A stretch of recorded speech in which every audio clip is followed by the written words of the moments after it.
Creating your own reality. Is it possible for me? I am Jennifer K. Hill, the Consciousness Architect, and I am here to tell you that it's not only possible, it's closer than you might think. Welcome to the show.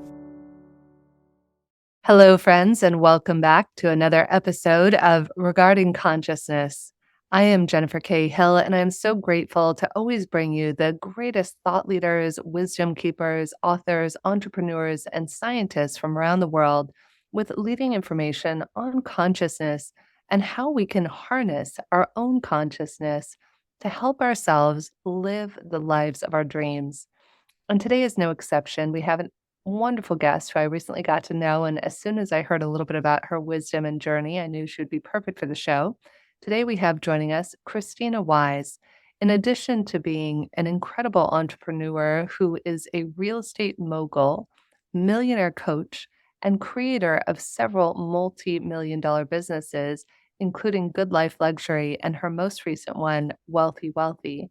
She also has her own podcast by the same name, Wealthy Wellthy, and shares from her own journey about the life lessons that she learned in developing and maintaining wealth, which I thought would be a great conversation for us to have on this show and discuss how that ties in. What is the consciousness of wealth? Thank you so much for being here with us, Krisstina. Thank you. It's so great to be here.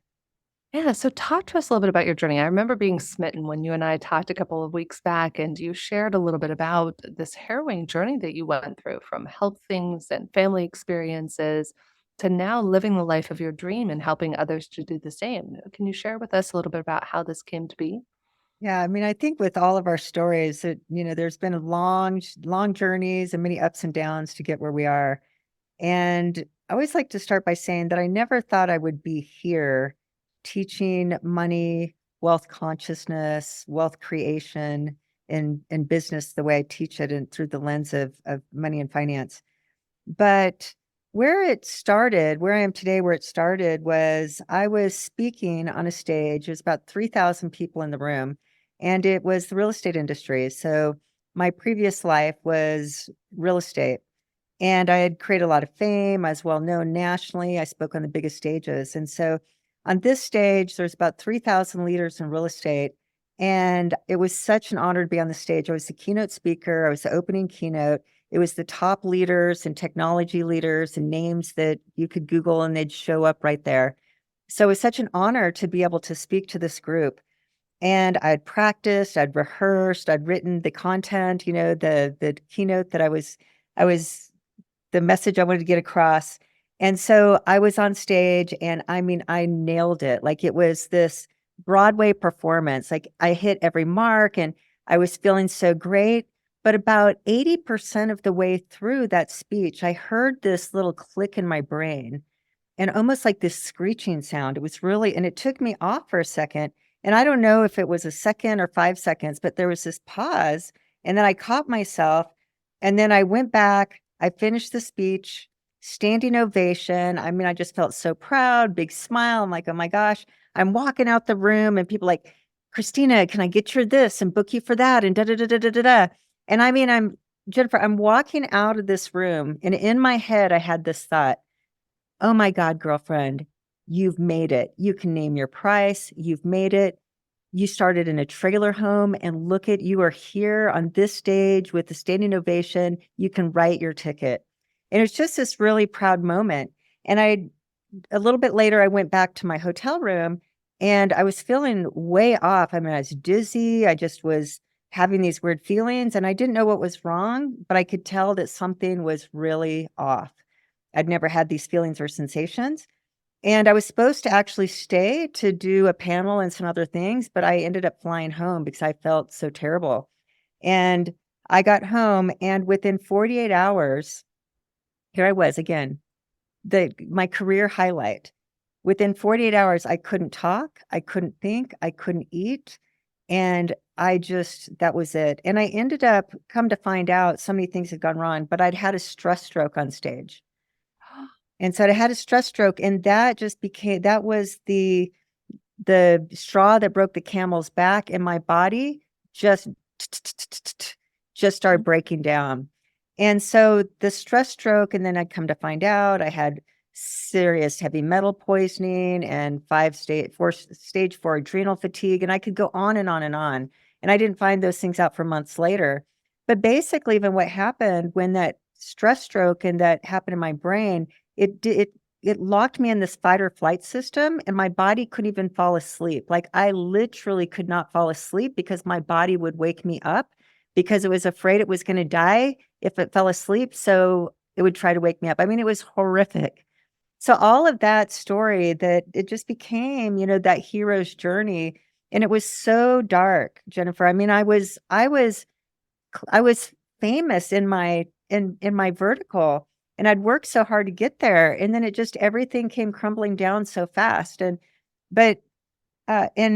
I was losing my identity. I started thinking, like, who am I if I'm not on stages and famous and all these things? And so I just realized that I didn't even feel worthy because my worthiness was attached to my level of success and achievement. And then my money started breaking down because I thought I'd built this really great business. It was a 7-figure business. I had a lot of employees. I had business partners. I mean, all these things.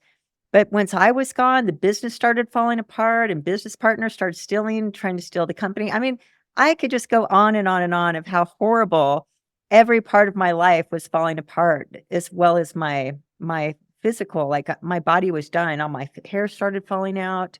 Um, and so along this journey, though, there were so many different moments, but, like, the first half of it, I was fighting for my old self. I mean, I was trying to think, like, I'm nobody if I don't do those things. I just need to go get well so I can go do those things I was doing again.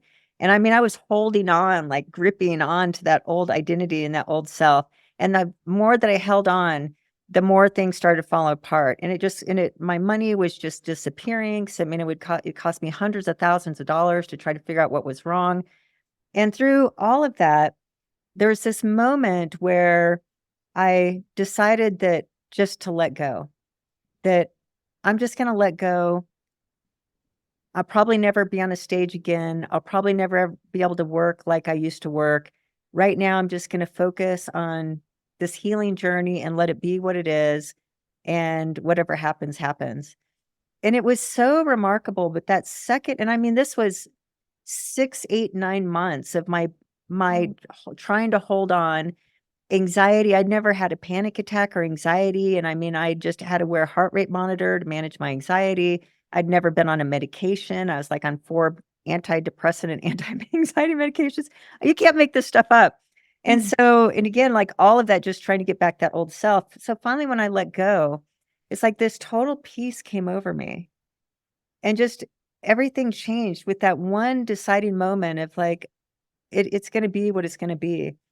And then all this, like, spiritual lessons started coming to me where I was, like, learning what self-worth was, and learning that I didn't have to be kind of rich and famous to amount to something. And it just, these layers kept coming and coming and coming. And out of all of that, I realized that I was living a life. I built a business that I hated, and I was living a life that wasn't me. It was all based on these external accolades. And so I kind of just rewrote my life, so to speak. And when I looked through that lens, I asked the question of, if I could do anything, what would I do? Mm. And I then understood also that money is important, but my whole life was about money because I'd started in that trailer home, and I Mm. didn't have anything, and I was made fun of, and I was never included, and all the things of being kind of poor and broke. So my whole life became chasing the opposite of that. And I achieved it, but in achieving that, I realized that my life hadn't really changed. I just built this life around me that wasn't me. So out of that came, the just like I said, so many life lessons that got to this place of, money is really important. In my case, actually, money saved my life. The fact that I was good with money, and I'd built wealth and had assets and could sell those assets, and I had enough money to keep going, that when my business was falling apart, I could still pay my bills. So I'd been wise with my money, but I was building the money for that external reward, that external validation, for what other people thought, so I can kind of prove to everybody in my past that I was somebody important. So, but coming out of that, I realized like, oh my gosh, money is really important. It saved my life. Like it literally saved my life. But it's not about the money. It's not about the chase. It's not about the fame. Money is a consciousness that when we understand and just develop this really healthy relationship and consciousness with money, it can be part of who we are. And now money's a good thing that we generate from the inside out. And now we can create money and we can use money to make the world a better place. But it's a different consciousness. There's the chase consciousness when we're chasing the money to chase the lifestyle, to chase what other people think, to chase all that. But then there's a different consciousness, which is about living a good life, about abundance, about prosperity, about making a difference in our lives and the lives of others, around, experiencing things from a holistic level by being able to use money to invest back in ourselves so that we're healthy and full. So anyway, I just realized that there are these two types of money consciousnesses, especially in this entrepreneurial world. And I was inspired to want to share like, hey, there's a contrast between the two. And from my own experience, one is much more fulfilling than the other. Okay. Inquiring minds want to know, Krisstina, like, A, congrats on getting yourself healthy. I mean, that's the most important thing. I love that's why you call your podcast and your company Wealthy Wellthy, Wellthy, is because there's the money aspect, though, then our health is also our greatest wealth. So let's backtrack for a moment because I like to imagine what people are thinking as they're listening to us. And I hear a lot of people saying, that's fine and dandy. If you have money, you don't have to chase it. You don't have to put food on the table for the kids and you don't have to break your back to do it. But if you don't have money, you have to chase it. Otherwise, you will literally not survive. So, what would you say to the people who are thinking that right now? Yeah, I think it's the difference between chasing it, like money's out there and I'll be happy when I have enough money or I'll do XYZ when I have enough money. So it's that difference between a better life is out there somewhere, as opposed to changing our relationship with money. So it's all about this relationship. There's these two pieces of money. There's a very practical, pragmatic sense of the dollars and cents in the bank. And then there's some more esoteric and more money mindset in the relationship. But everything starts with the relationship. And we all have a money consciousness. And what I mean by that is that when it comes to money, our unconscious relationship with money is running the show. Mm. So that's what is not talked about and understood, is that we all are programmed when it comes to money. And that programming usually started, was kind of planted in when we we're 7 years old. So most of us are playing out our 7-year-old narrative of money based on how we are raised, what our programming was, what our parents said, what we heard, what our environments were. And that gets planted. And that money consciousness, that money unconsciousness or subconsciousness is what we're acting out. And so that's what I was doing, is that for me, money in the context of money, I was chasing not money itself necessarily, but I was chasing to be loved. I was chasing to belong. I was chasing to show the world that I was important because I didn't get that as a kid and all those things. And so that's that unconscious thing. And so part of the work is that to uncover like what are our money narratives and what's our money stories? Because if it's not like from a conscious place, then the unconscious piece of our that ultimately uh, becomes our relationship with money is going to run the show. And ultimately, it can manifest in all different ways. In my case, for example, before I really realized a lot of this, I was great at making money. But then that subconscious, unconscious piece of me didn't feel like I deserved it. So then I'd make millions and then I'd lose millions. Then I'd make millions and then I'd lose it again. And then I'd make it and lose it again. So there's just a lot of this deep patterning when it comes to money. So it's to understand that the chase usually, again, is like money's out there. It's not within my reach, or that belongs to other people, or I'm not worthy, or whatever the case is. But when we can do that work and change that relationship, with money, then it becomes a belief that money's a good thing. I am worthy. I can create abundance. What I have right now is good enough while I'm still working to create more. I'm the creator of money. The money's inside of me. And I can create it very easily because I do create it. I don't have to wait for it or go get it out there. So again, there's just so much work that we're not aware of when it comes to money, that lack of awareness is what usually keeps us in these traps and these patterns and these beliefs that we have to chase it versus create it.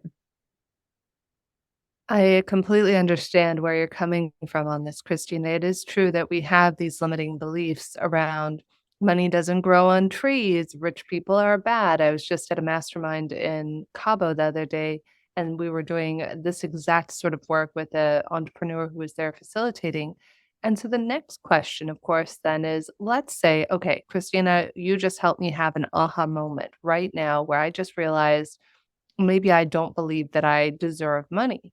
How do you then remedy that? What's the next step? Because it's a heavy, impossible almost to deal with belief that you're like, how do I overcome that when that's my core limiting wound or belief around money? What's next?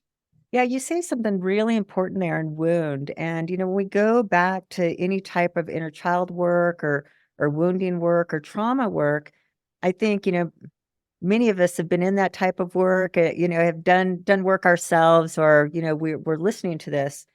But the word wound, and again, so many of us were looking at like, hey, I got wounded in my childhood by my parents and XYZ. So I need to go clean up those wounds so that I can be better in relationships and I can, these limiting beliefs won't affect me so much. But what's not talked about are what call or money wounds, that a good portion of our population has had money trauma, and it was traumatic as a child. So what happens as children in a majority of households, since money's not talked about and money's not understood, is that we experience money as children as something that's not safe. So you can Mm, see very quickly how we develop these relationships. Again, this is the unconscious mind that's running the show. So part of the work, like any type of work, that if money is just kicking our ass over and over and over again, that's a sign that there is wounding and there's limiting beliefs and there's mindsets that are so unconscious and running the show, that that's the first part of work. We need to go clean that up. And it is not too difficult. I mean, there's lots of mindset books and coaching, and that's some of what I do, for example. But the first is the awareness. It's realizing that if money keeps kicking my ass, I 99.9% likely have some money trauma and some money wounding and some limiting beliefs around the subject that I need to go look at. So that's the first step. And it's pretty easy to start with. Just write down, like you said, 10 things that come to mind of what your parents implanted in you, or maybe culture implanted in you when you were a young age, and just write them down. Because if they've never been addressed, like kind of if they've never surfaced and looked at them, you can start laughing where even if you have kids, you're saying the same thing to your kids. So it's mm, a lineage, like it will keep going forever. So that's the first step, is start writing down these beliefs and narratives about money. And once you kind of bring those to the surface and can look at them, now it's pretty easy to rewrite them. Just ask the question, is that money belief serving me? The belief that money doesn't grow on trees? mm, No, it probably isn't. And where did that come from? Oh, my mother used to say it all the time. And mm. then rewrite it. And then really even get into the pain points, the wounding side, is to sometimes we have to clear these experiences of, man, I no wonder. I remember this moment where, when I asked for something in the grocery store, and my mother completely humiliated me and said, like, who's going to pay for that? And money doesn't grow on trees. And, so again, this work is really profound. It might sound a little bit silly, but it's so profound that we can go and just clear all these old mindsets and then rewrite them to something else. And what happens now, that's not going to take us from kind of broke or paycheck to paycheck. And I call it high income broke, and high income broke are a lot of entrepreneurs who make, you know, better than average income, but they're still always paycheck to paycheck. Again, that paycheck to paycheck thing starts with this relationship.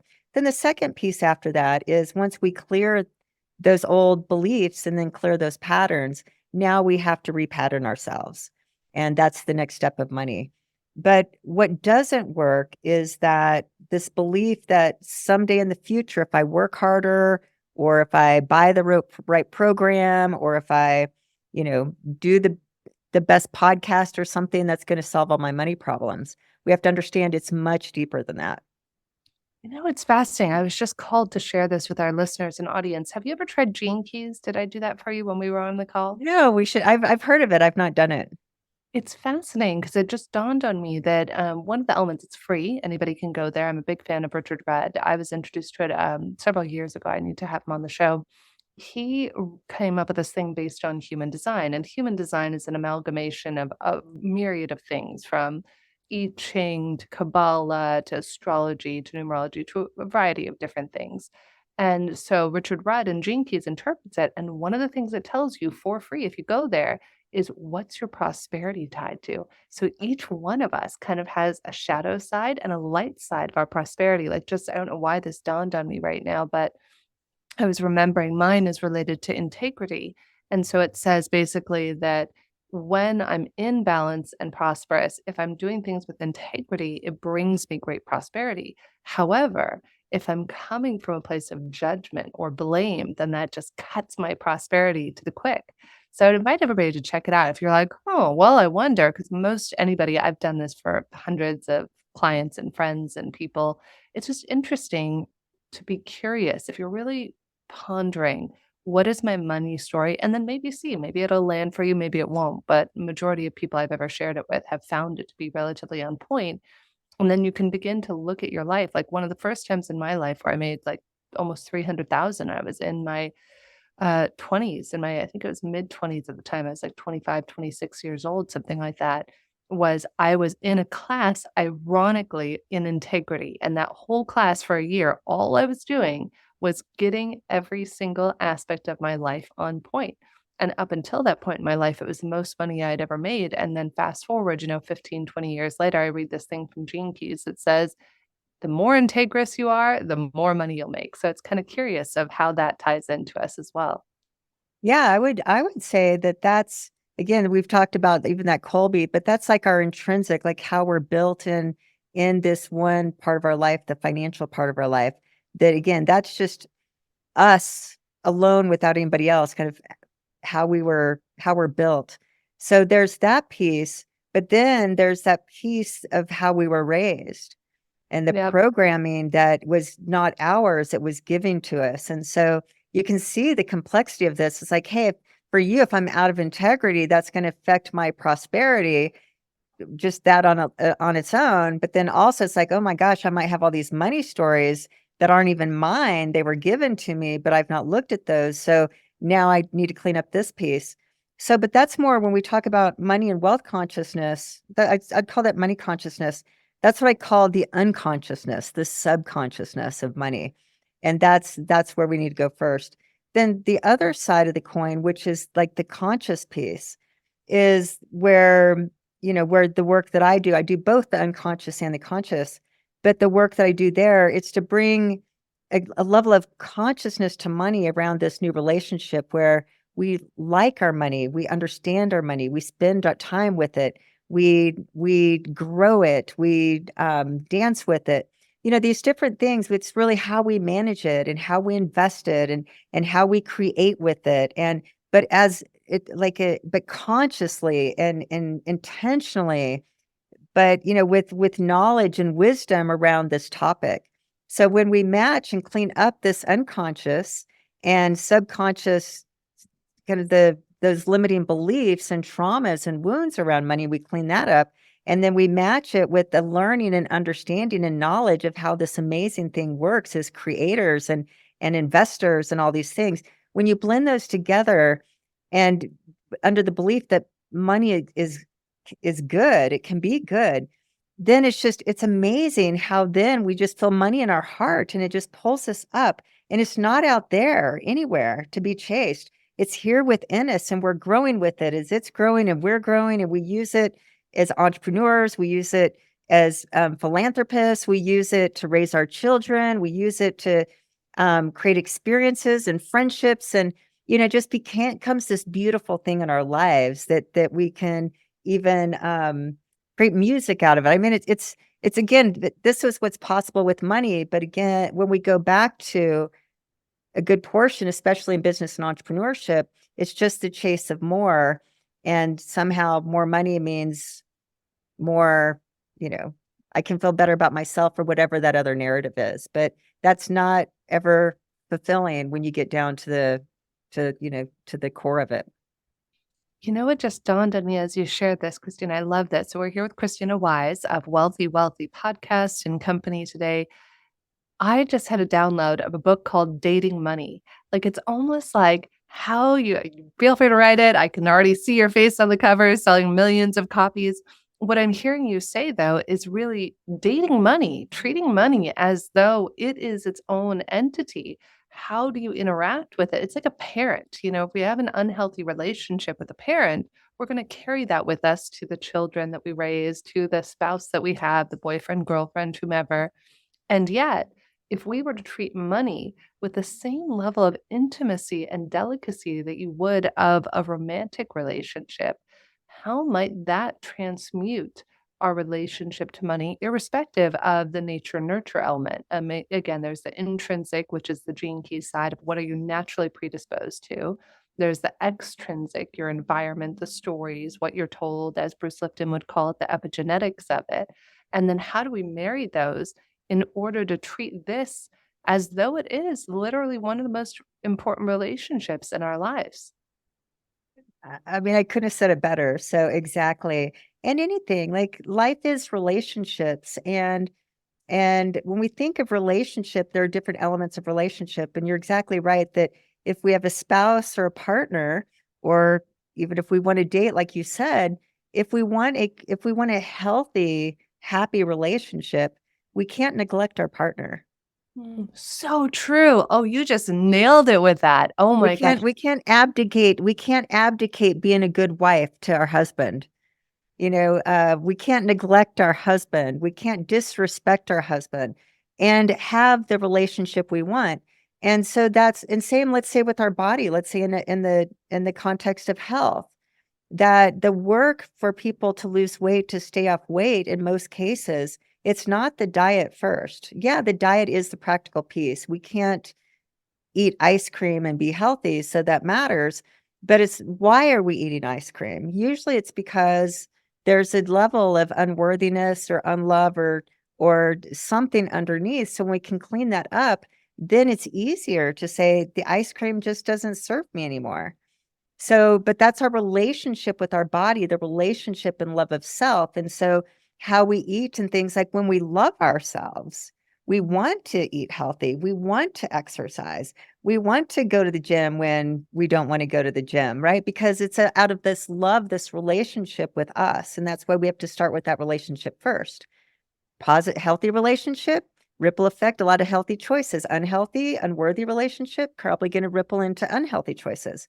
So our money is the same, is that when we have a healthy relationship with money, we do love it. We do want to spend time with it. We do want to use it to create, all these things. But that unhealthy relationship that comes back from all those, kind of extrinsic, I guess, like you said, then that ripples into, we abdicate it. It's like, I don't have a healthy relationship, so I like making it or do these things, but I don't want to talk about it. I'll give it to somebody else. Or we have stories like it's math and it's too complicated, so give it to somebody else.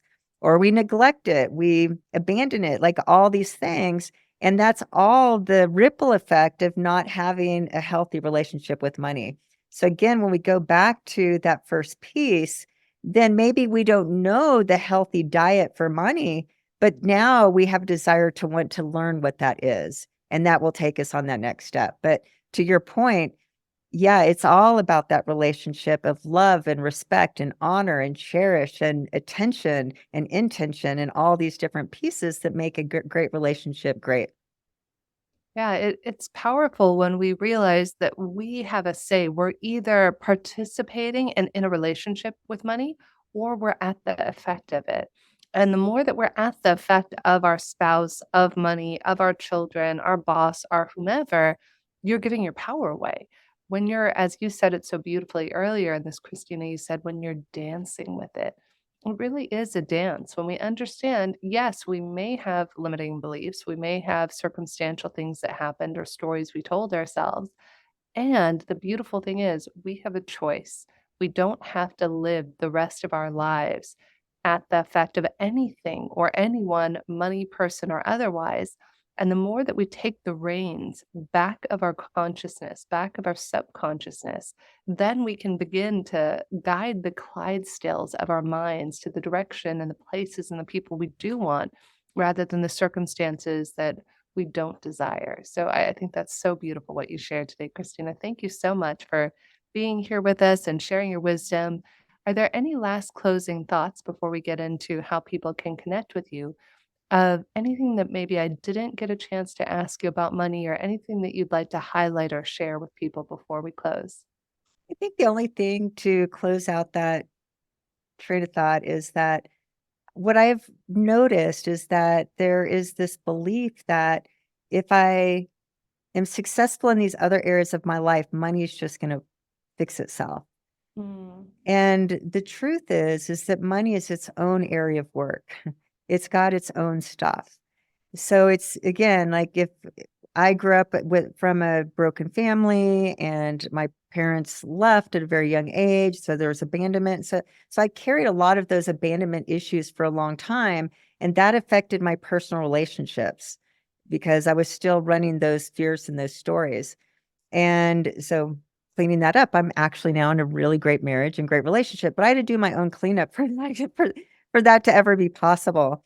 But, cleaning that up there doesn't mean that that was gonna transfer over to money and so on and so forth, but it's just to know that our money trauma affects this how money affects the rest of our life. So just fixing these other areas doesn't mean it's gonna fix the money piece going all the way back to the beginning. So I just encourage anyone to listening to maybe just take a moment and think about money and think about the relationship and write a few things down and maybe make I don't know, a commitment or an intention that, you know, I want to spend some time on this money thing. Yeah, just like a date. Set yourself up with a money date once a week, once a month, whatever feels comfortable. You could do it once a day. I have a money date with myself where once a week I reconcile all of my assets and everything assets, liabilities, etc. And you sit down and you do it. Years ago, somebody taught me to do that and to create a money journal where you look at every year of your life and then you make notes about did things happen, to you at a certain period of your life, or did somebody tell you something? And then once you begin to write them down and you identify them, then slowly but surely you can begin to transmute and transform them into this beautiful romantic love affair with money, right? I love it. That's perfect. Yes. Oh, beautiful, Christina. Well, where can people find your podcast, Wealthy Wealthy? Where they find out about you and the company? Where would they go to do so? I'd invite anybody if they would like to that I have a free copy of my book called Falling for Money, a romance novel for your bank account. So you're right there in line with me.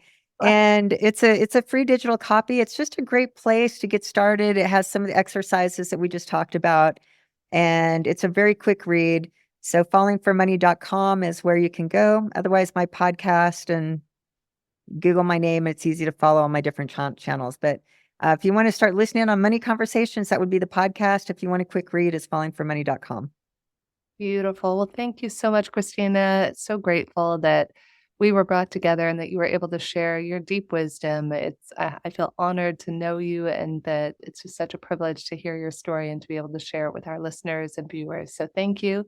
And to each of you out there, hopefully there was some gem. Maybe you got 5 cents, $5, $5 million worth of value out of what Christina shared today. Whatever it is, you get to be the one who says where you get your value. Even if you need to go back and re listen to this again, listen to it with intent and make the commitment that you will get a transformational perspective out of listening to this or out of something you heard us share today. So thank you for being with us. Wishing you continued prosperity, miracles, and magic in your life. I am Jennifer Cahill, and thank you for being with us.